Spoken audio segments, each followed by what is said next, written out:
you go.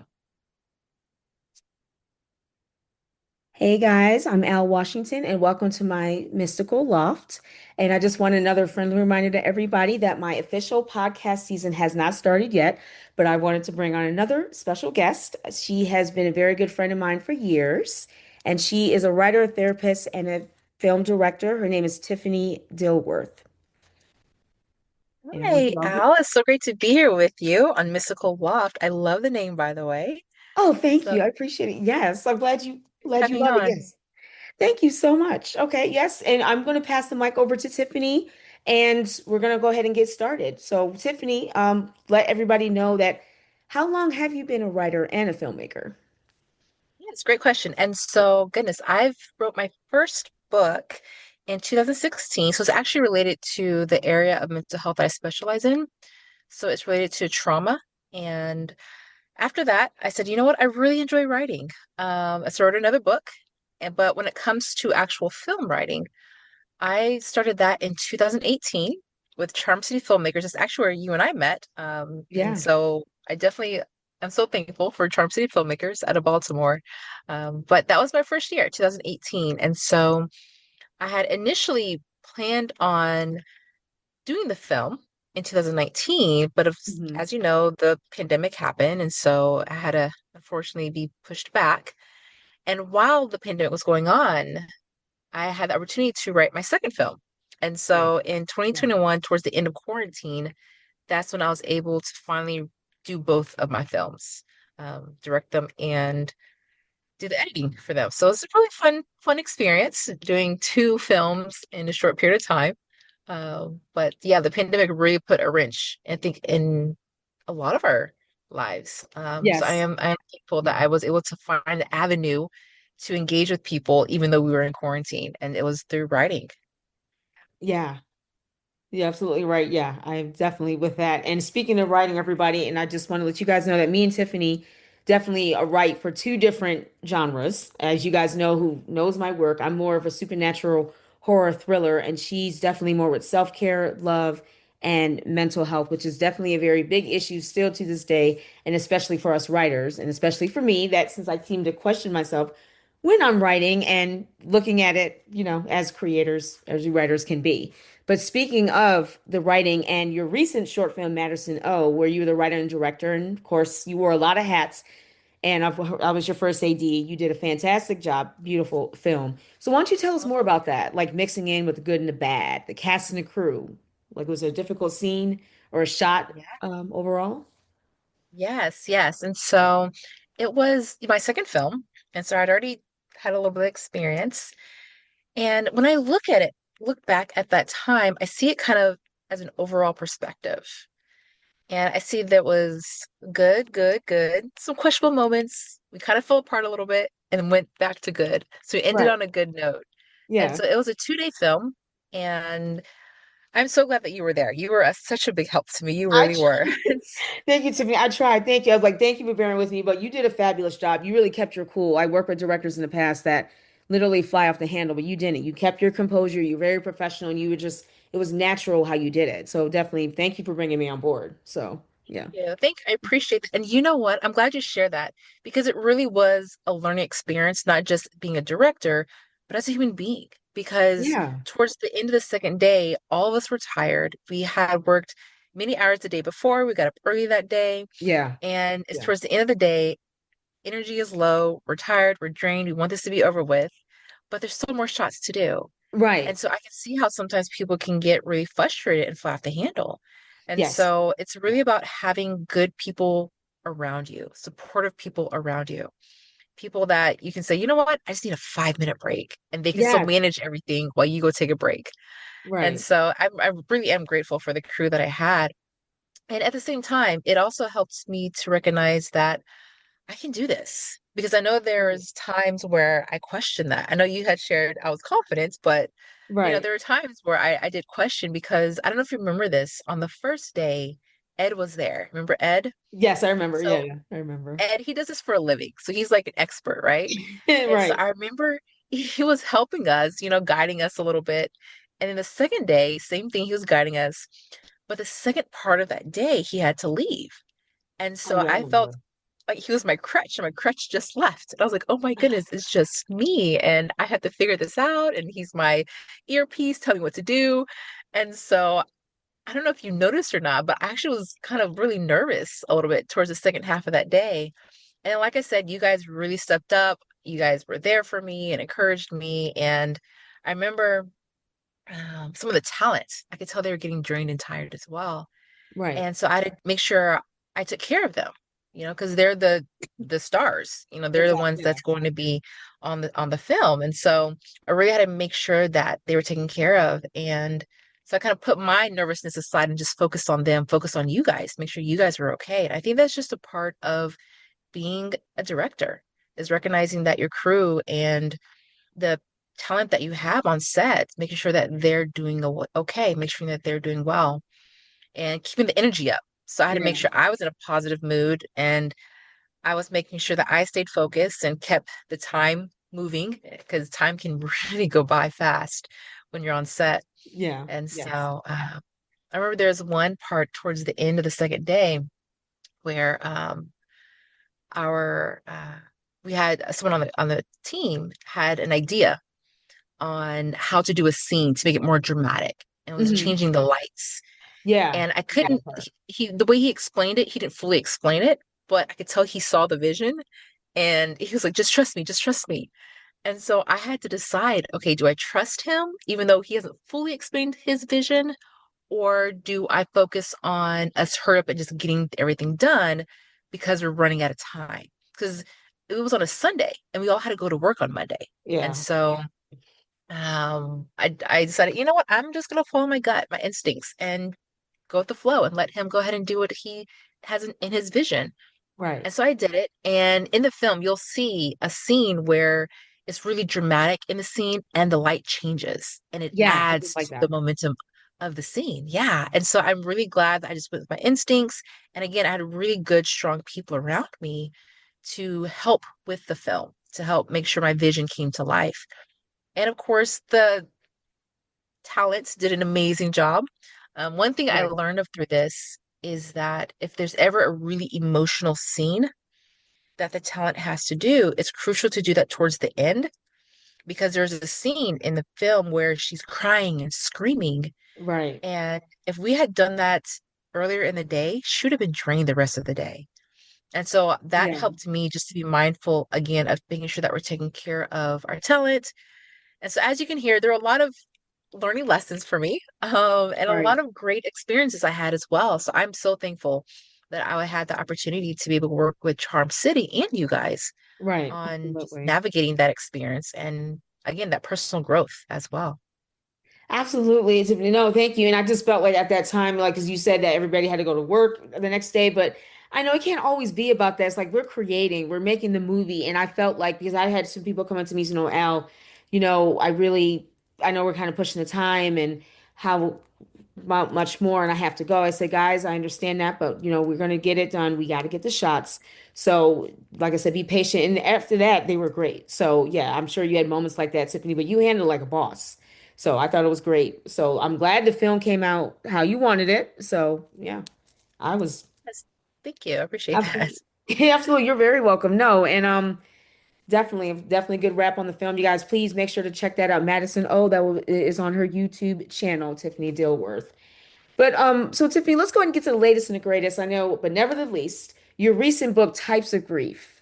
Did I say that correctly? Correct? Yes. Okay. Types of grief. Yeah. Yes. Tell us And about that. so grief is something that impacts everyone at some point in life, whether it is the loss of a job, loss of a friendship, a partner, the death of a loved one, the loss of a pet, or simply moving from one location to the other. So loss of community, loss of friends. And Yeah. unfortunately, we just push through it without even pausing and acknowledging it. And so what happens, for some people, it builds and builds and builds. And next thing you know, we are grieving intensely and we're confused. Why am I grieving so much? Why do I feel sad? Why do I feel anxious? Why do I feel overwhelmed all of a sudden? Right. Well, there's all this added experiences and events that we haven't processed. And so when it comes to type of grief, what I've done, I've broken down the different types of grief. so that way people are able to recognize when it happens. And also in the book, there's suggestions on what can be done to help Hmm. work through that grief. And of course, I always encourage seeing a licensed clinical professional counselor for extra support. That's right. So it's definitely not a book that's all inclusive. There are definitely other tools out there, but I just wanted a book that was an easy read, and gave some ideas on what we can do and some psychoeducation about the different types of grief as well. And so yeah, that's my one of my latest books. And more recently, I've almost finished with Dear Nieces. And Nice. so that is more of a personal book. So my first two books are psychoeducation oriented. The first one's for trauma, and the second one's related to grief, or the two areas I specialize in. But this third book, it's more of just Tiffany talking to her nieces. So I have two nieces, and they're so adorable.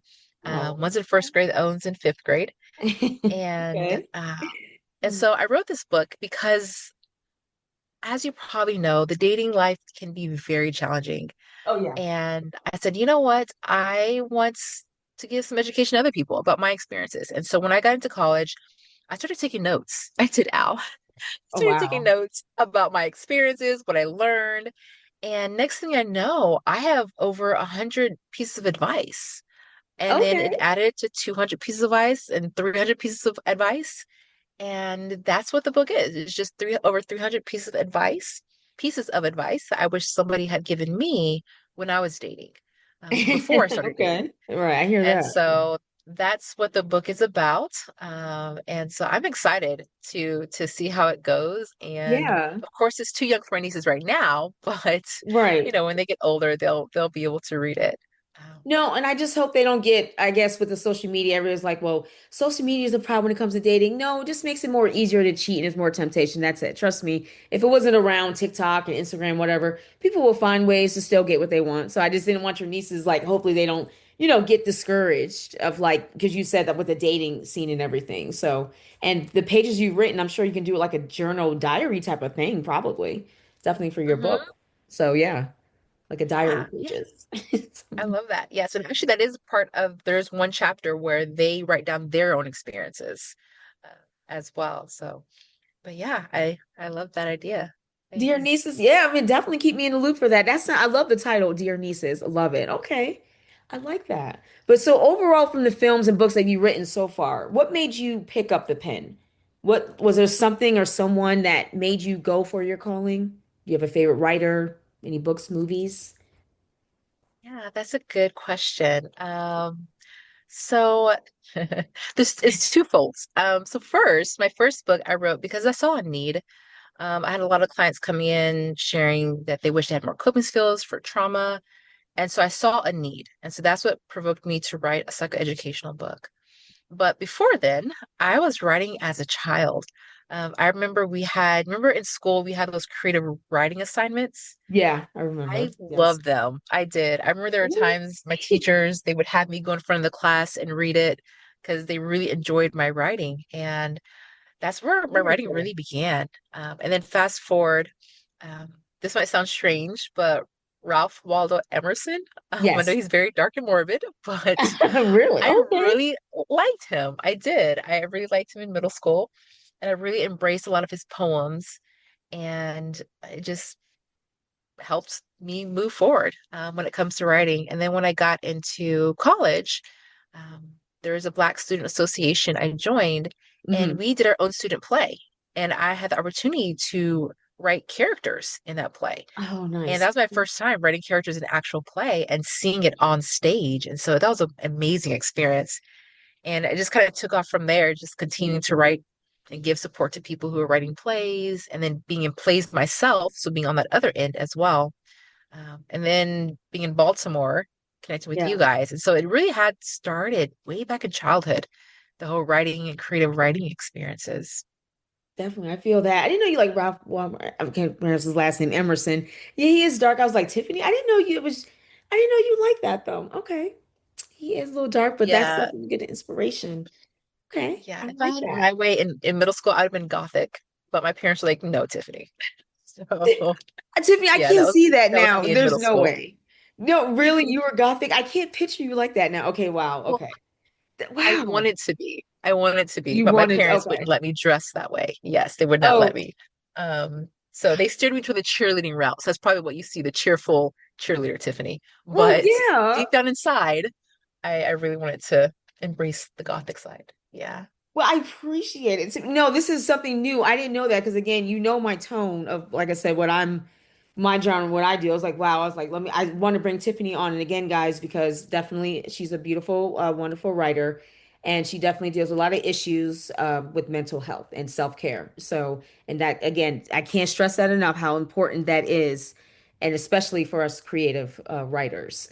So, very important. Yes. Yes, because That's sometimes anxiety can pop up, stress can pop up, that pressure can pop up. yes. So it's really crucial that we are managing that.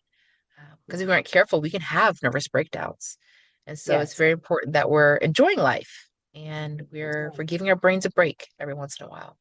Yes, Yeah. preach that. And that's something that I need to hear because, yeah, apparently I have, yes, that goes double for me. But Tiffany, how does it feel being a published author? How do you feel just being published?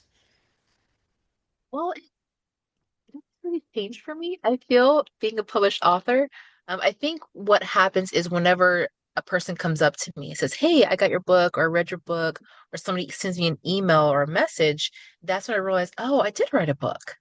And it's just an honor. It's an honor to see how it's impacted other people and they share with me how they share the book with their family members or their daughter or their son because they were going through something. And so it really is just an honor and it fills me with joy just knowing that I was able to help someone who had Hmm. experienced trauma or grief. I think that's great. Okay. Now, regarding when you're writing, do you have a unique like writing style process, like a routine that you do? You have any like good or bad moments? Like I said, when you're writing, you have any certain routine, or you want to tell us more about that, like your writing style, just your process in a few words? Yes, I know everyone has a different process. So for me, I like to make it as free and fun as possible. So I write just whatever comes to mind. If it's a random word, a random sentence, a Right. random image, a random scene, I just write it down. And then once it's all written down, then I go back through and organize it. And so once it's Okay. organized into sections, even while I'm organizing, other thoughts or scenes might come in to my mind. I'll do a little note to the side. I could possibly do a scene here about this or a scene there about that. But my main focus on that second reading is just to organize. And then I go through a third time. And when I go through that third time, I focus on those suggestions and I implement them into those different areas. And then when I do the fourth time, it's just kind of clean up, just making sure the flows well, the characters are consistent, Hmm. making sure that the story makes sense, the storyline makes sense, there's congruency, and making sure that there's life and energy in every page that I write. And so that's usually how I write when it comes to doing film. And there's also a novel I've been working on for many years now. Uh-huh. And so the novel's actually been written. It's just the editing process, which is the most challenging part. God, yeah, I And can't. so, yeah, I'm still in the editing process of the novel. It's a dramatic teen novel. Um, Wow. but but yeah, I'm enjoying it. It's challenging sometimes and a bit overwhelming, especially when the editor comes in and says, "We're doing redoing this whole chapter or this whole three chapters." And it's like, ah, I put in so much work. But they see the vision and they're the experts, so I trust what they're saying. And Right. so yeah, that can be challenging sometimes. Seeing somebody come in and just completely scratch different scenes from your book, but the bigger picture is it does make sense what they're saying, or they're wording it in a way that flows better. And Yeah. so yeah, it's about trusting that process. I mean, it's just challenging just regardless. I mean, not second guess myself, just questioning it. But so you're saying that when you're dealing with when you're like I said, dealing with your editor, do you take all their advice or just some of it doesn't apply to you or just let it roll off and said, yeah, yay, nay. Majority of the time they are right, like I said, especially when it comes to development editing, at least on my end. I mean, did you ever have like a challenge type of thing, or if they said something you don't agree with, any contradictions, just like, yeah, maybe.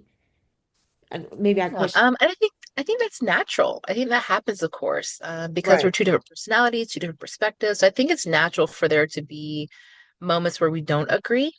But I do try to take majority of their feedback because again, they are the experts. They do this for a living. And so I do my best to take as much as of the feedback as I possibly can. But Right. there's moments where I'm like, I really want this tone, or I really want them to say this in this way because of this emotion that I want them to demonstrate. Yeah. And usually when I share that with them, we can work together to figure out how can we find this middle ground. And so I haven't really had any hard stops of no, we're not meeting the middle ground. My editor is really good at coming to the middle, like, okay, I hear that voice, Tiffany. I hear what you're trying to have this character do and say Right. and experience. Let's find another way of doing it. And so we usually do find a middle ground. I don't think I've had that experience where it's just a hard no, we're butting heads, we're not agreeing on how this is going to manifest. Yeah. Okay. Yeah. Yeah, but editing, So yeah, I overall, don't know it's a about good you. Ooh. experience. No, editing, oh my God. Yeah, I cringe. I get, yeah, the process. Ooh, I'm still, yeah, still newbie with it because I'm working on my first novella as well. But if you can or had a chance, if you were able to do your own version or take on a film or writing project, what would it be? Oh, that is a great question. If I I'm just, could have my all own these questions. version, I'm just curious to see what Tiffany take would, on a what film, she got that on is the a spot. really good question. Um, so when These it comes to film, it's the cliffhangers. I do not like Well, let me rephrase that. Oh wow. It's the intense cliffhangers on films. So for example, Harry Potter films. Like, yes, Okay. there's a slight cliffhanger because there's this big overarching theme that's happening, but there's closure at the end of the film. Like, okay, in this chapter, there's going to be another chapter. There's going to be another film coming. Same thing with Harry Potter films, or not Harry Potter, Chronicles of Narnia. Okay. Same thing with Beautiful. those films. At the end, there's closure, and then there's another film that comes out. But there's some films where it's just like you can't stop there. Like, no, it cannot end here. So, for example, Hunger Games, the second Hunger Games. I don't know if you're into Katniss, I but am. Yeah. I she's am. great. So the second Hunger Games, hopefully Yeah. everyone's seen it. If you haven't, please plug your ears. I don't want to ruin the story, the film for you. But Hold at on. the end, when she shoots the arrow, and then they take her up into this, and we don't even know where it's at for sure. We don't know if it's an airplane, it's a building she's in now, but the film just ends. You're like, wait a minute, the bad guy, he's in the room now. How does the bad guy here? And it's Right. just like you can't stop the film at this point. And so I would change those cliffhangers, those really intense cliffhangers that leaves Okay. more questions than answers. Yeah. Another Yeah. Yeah. another film are Maze Runners. I know Maze Runners had a lot of different perspectives because it's essentially the same movie over and over. Or the Yeah. storyline is over and over, but the first cliffhanger of that first film, it was so intense because they get out the maze and someone gets killed and they're dragged out of the building. And then the movie ends. They're like, wait, what? Someone just got killed? Wait, how did what? Where did they go? And so there's just so many intense emotions at the very end of the film. Uh-huh. And of course, it takes them a couple of years before the next film comes out. So you're tossing and turning, trying to figure out, I don't understand where they went, who were those people, how did they drag them out so quickly? I don't understand why that person had to die. And there's just such intense emotions at the end of some of these movies. And so if I had it my way, I Uh-huh. would change these cliffhangers not to be so intense. Cliffhangers are great because it keeps people coming back, but Right. Exactly. sometimes they're really too intense and it causes us to have more questions and tossing and turning, trying to figure out what's going to happen next. So I would probably change that, do a little different version of having more closure. I'll put it that way, having more closure at the end of some of these movies with really intense cliffhangers. Yeah, that's what I would do. Okay. Interesting. No, Maze. Okay, so Tiffany, I haven't seen Maze Runners yet, but Oh I no, I saw. think I spoiled it for you. I'm Oh sorry. no, you're fine. No, no, I'm saying I haven't seen that yet, but I saw it like on I guess it's playing on Netflix now, just like a commercial of it. But no, you're fine. It looks interesting. I just haven't seen it yet. I mean, the Maze Runner. But you said they killed somebody in the beginning. That catches my attention. But I mean, yeah, you said the cliffhangers. How interesting. So that's something you would take on, or like a film or like a writing project. Like what would it be? Okay. So Hunger Yes, Games. yes. Let's figure out how we can get more closure. Um, and so on some of these films. I do appreciate the Marvel. movies Uh-huh. because after Yeah. the credits, you can see the continuation a little bit. They'll give you a little glimpse of what's going to happen next. So I do appreciate that.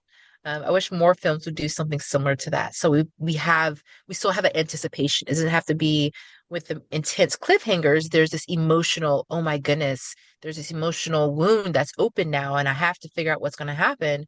Versus Hmm. at the end of a lot of Marvel movies, after the credits, there's a cliffhanger of, oh, that looks good. That looks interesting. I want to see this next one. So there's both cliffhangers, but there's different emotions that are being pulled and drawn out.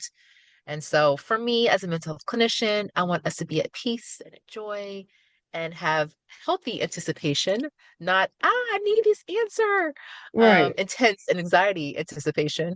So I'd rather have the peaceful anticipation, the healthy anticipation. You want the peaceful, healthy invitation. Okay.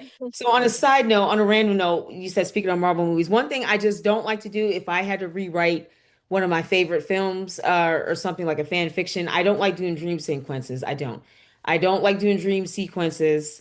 It has to be a unique way. I don't know about you, if you're familiar with it, like just consistently the characters having the same Yeah, dream over and over again. I'm sorry. It's just, I don't know why though, because it's repetition. I don't know about you. I can't do it.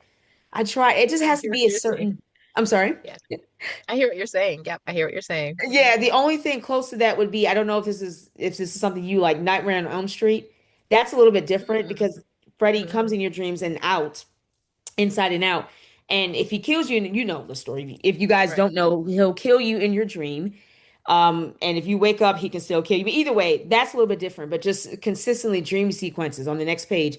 Oh, the same dream. Oh, chapter 10. Oh, the same. I can't. Tiffany, I can't. I just no. I'm gonna hurt somebody. I can't. Understand. I just I understand. exactly. So I cannot do that. I So like that. So you would switch that up a little bit, it sounds like. I would switch it up. I mean, What would okay, you switch it to? I can try, but it's just the repetition of just consistently seeing dream sequences. I just don't know why I have that problem. That's just not my thing. I don't know. It just has to be, like I said, especially unique, like a Nightmare on Elm Street type of thing. That's yeah. Mhm. I can't do it. So I try. What is this dream sequence? But there is something unique in each of those dreams that they're presenting. But if it's the same one, okay, I'll try to be more open-minded with it. But if they keep doing the same thing, like, oh God, it's like us rewriting, like us writers, it's a little Mhm. bit different. But okay, I'll try to be more open-minded. I can't, but please, I okay, understand. yeah. Anyway. No, so we got just a few minutes left, and I wanted to see if you had any advice for those who want to break into writing and creating and directing, or those who are still in writing or having a writer's block, or those who are just well known, just in general, the advice that you would give to someone who officially, let's first start with just who officially just wants to break in and do it, but they're afraid to, or time, or simply just straight out of fear. Any last? Well, I think it goes back to human nature. It's natural for us to be scared of the unknown. And we're doing something for the first time, we're taking that first step. It is natural for us to be a little scared, a little hesitant, a little cautious. And so I encourage continue and take that step. That's the only way we're going to get through to the other side. That's the only way we're going to get this experience is if we take that first step. And so if that means we crash and burn the first step, it's okay. We'll take it as a learning lesson, figure out what to do better and what to do differently in the future. And so that's one thing that I really appreciate about my parents is they taught me just try. And if you mess up, Yeah. take it as a learning lesson and try again, but don't give up. And so that's one of the things I would definitely encourage people who want to get into this space. Also, surround yourself with good people. That is very, very important. Surround yourself with good people who encourage, who lift you up. Because you will find people who will find any little negative thing to say to you about what you're Yeah. doing, that will nitpick, that will try to destroy what you're doing. But they say, well, I'm just trying to help you. So be mindful of who you're surrounded with and making sure that they really are positive people who genuinely want to see you succeed. That is very, very Right. important. I mean, No, sometimes you have to be your own cheerleader, in the that's right. meantime. That's right. So Yeah. true. Yes. I had no true words definitely have spoken for that. So right now, before we wrap up, you said you're working on Dear Nieces, and are you looking to do another short film coming up? Any? Yes, I am. So I have an idea mulling around in my mind. Of Hmm. course, there's gonna be a little trauma in there because that's what I specialize in. Right. Um, but this one it has a little magic in there too. So a little magic and thinking about the economy. And so I put a little bit of that in there. And so it's just an idea right now. I already kind of have an idea of the characters that I want to do. So it's just a matter of writing it all down and actually putting it into a format that I can present to others and get some feedback from it. So, yeah, just a little idea that I have mulling around in my mind right now that I That's will at right. some point put it on paper. That's right. Yeah, I'm telling you. Yeah, because you said the idea is just right there. It's right there beating at you, but it's just it's kind of floating, if you will. So, Mhm. with the Yeah. idea. I see that. Okay. Definitely keep me posted with that, Tiffany. For those who want to check out Medicine O, it is again on Tiffany's channel. And Tiffany, if you want to give the name again, my apologies. I don't want to. Is it Tiffany Dilworth, your channel, correct? For the Tiffany Dilworth, YouTube channel? or actually it's Miss Dilworth, Miss Dilworth, Dilworth. It's on YouTube. So yes, definitely take a look at my videos. I have both of my first two films on there.